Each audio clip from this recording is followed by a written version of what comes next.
Olá pessoas, estamos de volta com vocês, eu aqui, professor Francisco Rocha, para poder passar algumas informações para vocês a respeito da ciência, da física, da química, para a gente poder entender um pouco mais a natureza. Na aula passada, nós estávamos definindo matéria e vimos inclusive algumas das propriedades da matéria. Nossa intenção dessa vez é virarmos um pouco aí o outro lado da moeda para que a gente possa tratar sobre energia. Portanto, na tela, a aula de hoje é o seguinte: matéria e energia, parte 2. Então, muito bem.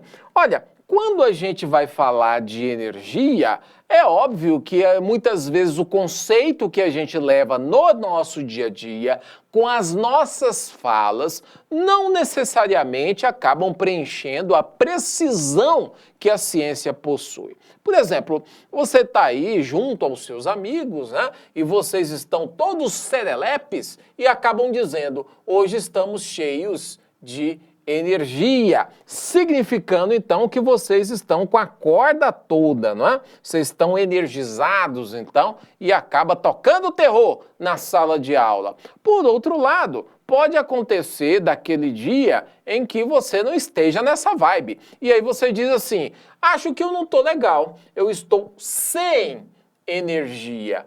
Nesse caso, o que você quis significar? Por que você utilizou esse termo? Às vezes a energia está tão baixa que você diz assim, como esse tigre branco lindíssimo: vou dormir para recuperar a energia.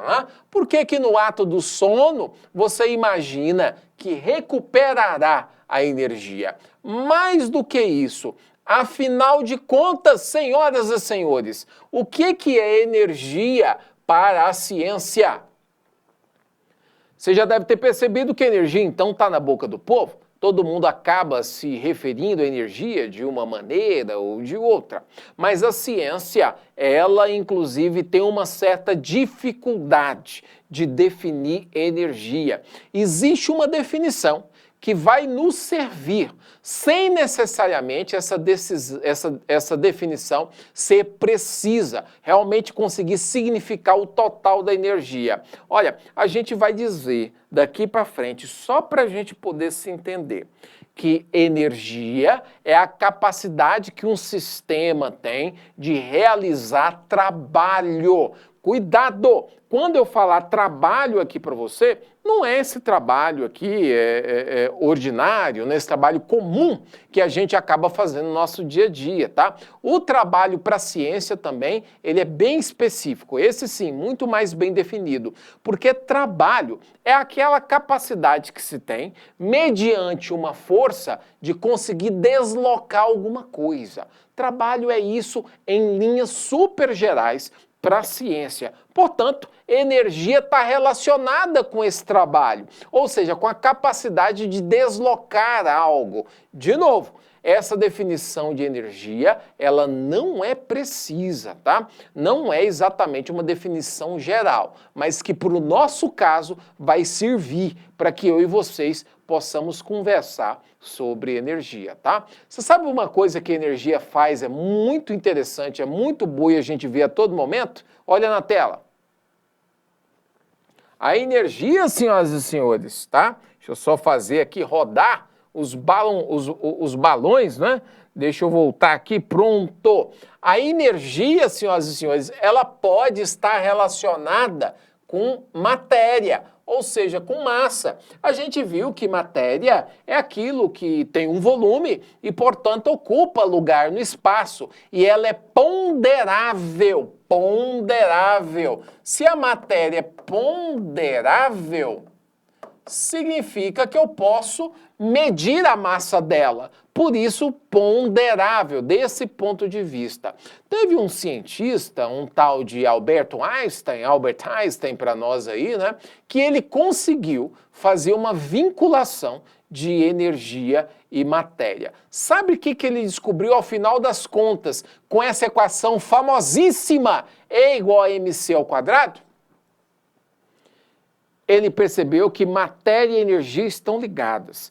Tão ligadas que no fundo, matéria e energia são a mesma coisa. Quando você fala de matéria, está falando de energia. Só que em outro estado, obviamente não é estado como estado sólido e gasoso, tá? Na verdade, pode-se dizer de alguma maneira, dependendo da circunstância, com muito cuidado, que matéria é energia condensada, enquanto energia seria matéria quintessenciada. Algo mais ou menos assim. Aquela equação da energia de Einstein, E igual a mc ao quadrado, diz que isso é possível dado por um fator de conversão, de transformação. O fator de conversão, nesse caso, é a velocidade da luz. E isso tem se mostrado cada vez mais, obviamente, verdade, até por conta dos experimentos científicos modernos que nós temos de conversão de massa em energia. A própria energia atômica, ela funciona baseada nesse princípio, nessa equação de E igual a mc elevado ao quadrado. Volta aqui para o quadro. Nesse caso aqui, senhoras e senhores, eu tenho que E é energia, nós falamos energia na unidade Joule, tá? Então, energia é dado em Joule. A massa, ela vai ser dada em quilogramas e não grama, tá? Eu estou falando aqui unidades do sistema internacional, certo? A massa, então, em quilogramas. E C seria o símbolo que a gente usa para a velocidade da luz. Gente, a velocidade da luz é a maior velocidade conhecida para matéria no universo. É de mais ou menos 3 vezes 10 oitava metros por segundo. Só para você ter uma ideia, essa velocidade é tão incrivelmente alta para nós, para a nossa vida cotidiana, do jeito que a gente está acostumado a ver, a perceber as coisas, que esses 3 vezes 10 oitava metros por segundo vale ali algo em torno também de 300 mil quilômetros por segundo. Quão rápido é isso, professor? Se eu tivesse uma nave que estivesse viajando à velocidade da luz, não é? Obviamente, nesse caso agora, dessa afirmação que eu vou fazer, eu estou excetuando os efeitos relativísticos, tá? E essa nave poderia dar 8 voltas em torno do planeta Terra em 1 segundo só. Já pensou? 8 voltas em torno da Terra em 1 segundo. Esse é o fator de conversão para Einstein, quando vai falar dessa consideração que vai parear a matéria e a energia, tá? E a energia, obviamente, ela pode ser de várias formas transformada. Como assim, professor? Olha a sua tela de novo. A energia, senhoras e senhores, ela pode ser convertida, não é? Em várias outras formas. Veja, energia é essa quantidade que pode se converter de uma forma para outra, né? E a gente pode obter de uma forma para outra, né? Desde a energia mais simples, né, que a gente inclusive descobriu quando nós ainda estávamos em tempos primitivos, que é exatamente a energia térmica vinda do fogo, né? Até a energia de movimento, que vai fazer com que o moinho possa se mover, até energias, por exemplo, de movimento do vento para transformar-se em eletricidade, energia também mecânicas, né? Mecânica, para poder converter também em movimento e por aí vai. Existem várias formas de energia que a gente pode apontar, tá? De forma geral, eu posso dizer para vocês o seguinte: energia está em tudo o que a gente faz. Se eu estou aqui falando para vocês, é porque eu estou usando uma energia do meu corpo, uma energia biofísico-química, para poder colocar ela em prática e eu conseguir concatenar as palavras com os pensamentos que eu estou fazendo, tá? Você, prestando atenção nessa aula, também está gastando uma certa quantidade de energia, tá? Afinal de contas, até para que você possa assistir essa aula, para que ela possa ser produzida através desse televisor ou mesmo do computador, a depender de como você está vendo isso daqui hoje, tá? Foi necessário energia, não é? Então, o universo, ele é extremamente dependente, né, dentro do seu funcionamento, exatamente dessa grandeza chamada de energia.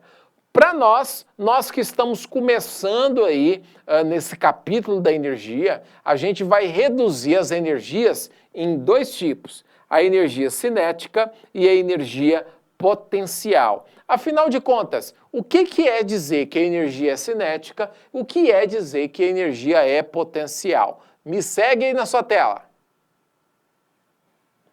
A energia, então, aqui, pessoal, só para poder deixar claro para vocês, aliás, antes de falar de cinética e potencial, a gente pode classificar a energia, né, que a gente acaba adquirindo, que a gente produz através de energias de fontes primárias, né, são aquelas que vão ocorrer livremente na natureza. Eu posso obter energia do sol, da água, do vento, né, do gás natural, do petróleo bruto que eu descubro na natureza, e também eu posso de fontes secundárias, né? Nesse caso, por exemplo, a partir das fontes primárias, essas que eu acabei de mencionar, eu consigo eletricidade, gasolina, petróleo, que são, obviamente, nesse caso, combustíveis para geração de energia, tá bom? Outra coisa sobre energia interessante da gente relatar para vocês é que hoje, né, a produção da energia, a gente considera que existem dois tipos,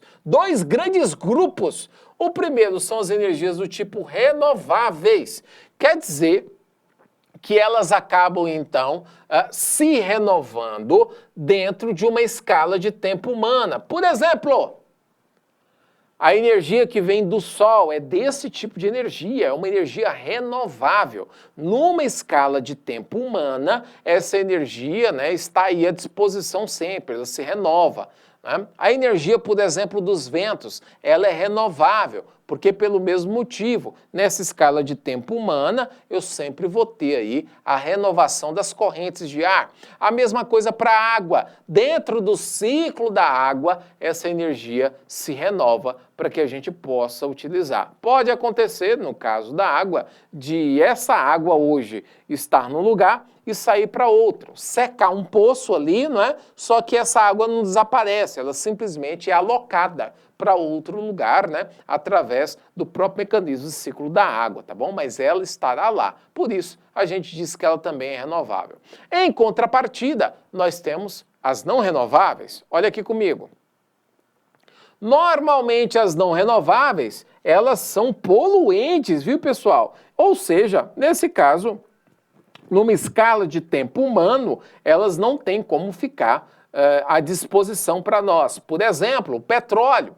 O petróleo ele demora milhares de anos para poder estar disponível para nós, não é? Então, nesse caso, ele não se renova. O petróleo que hoje nós utilizamos, tá? É o que se tem, acabou. O que pode se fazer é descobrir novas jazidas de petróleo. Mas o que se tem hoje é isso e acabou. Quando terminar o petróleo aí, né, que está disponível no nosso planeta, acabou. A gente não tem como reutilizar isso. Agora sim, né? Falando das energias cinética e potencial. Amigos, quando eu falar para você de energia potencial, dessa vez eu quero falar de uma energia potencial específica chamada de gravitacional.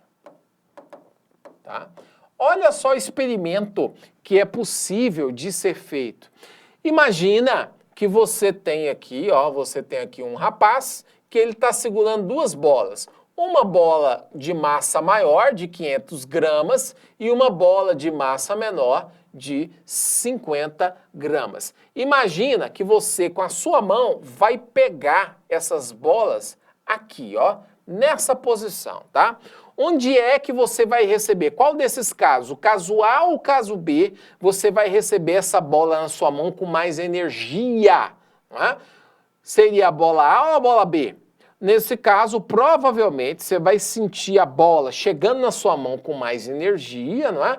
No caso A, tá? Nesse caso A. Isso porque eu estou dizendo, né, que a massa da bola, para a mesma altura, tá? A altura de A e a altura de B é exatamente a mesma. A altura da bola laranja e da verde são as mesmas alturas, tá? Nesse caso aqui, então, o que está mandando é a massa. Como eu tenho a bola laranja de massa maior, significa que ela vai dispensar, até você pegar lá na base, lá no chão, maior energia para a sua mão. Olha esse outro caso. Imagina de novo que eu tenho duas bolinhas, A e B, tá? Sendo que as duas bolas, a azul e a vermelha, possuem a mesma massa. O experimento é o mesmo. Você vai aparar as bolas nessa posição aqui do experimento, tá?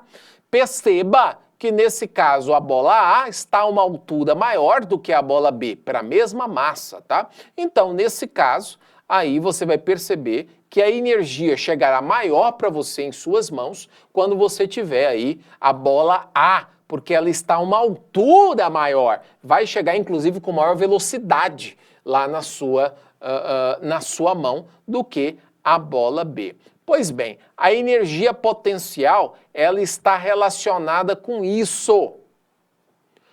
A energia potencial gravitacional está relacionada à posição, tá? A posição em relação à Terra. Quanto mais alto tiver um corpo de mesma massa em relação a outro, por exemplo, maior vai ser a energia potencial. Essa energia potencial é quase que uma energia guardada, porque se você segura um objeto aqui, ó, você está usando energia para poder segurar ele. Você dispõe dessa energia à medida em que você solta o objeto. Não vou fazer isso porque essa caneta custa o meu rim, então faz de conta que soltei aí, no que soltou, ele começa a entrar em movimento. Antes, ele tinha energia potencial, vai perdendo essa energia potencial até chegar no chão, tá? Chega no chão, já não tem mais energia potencial para poder ser utilizada, tá? A energia potencial, para poder determinar, a gente usa a seguinte equação, vem comigo.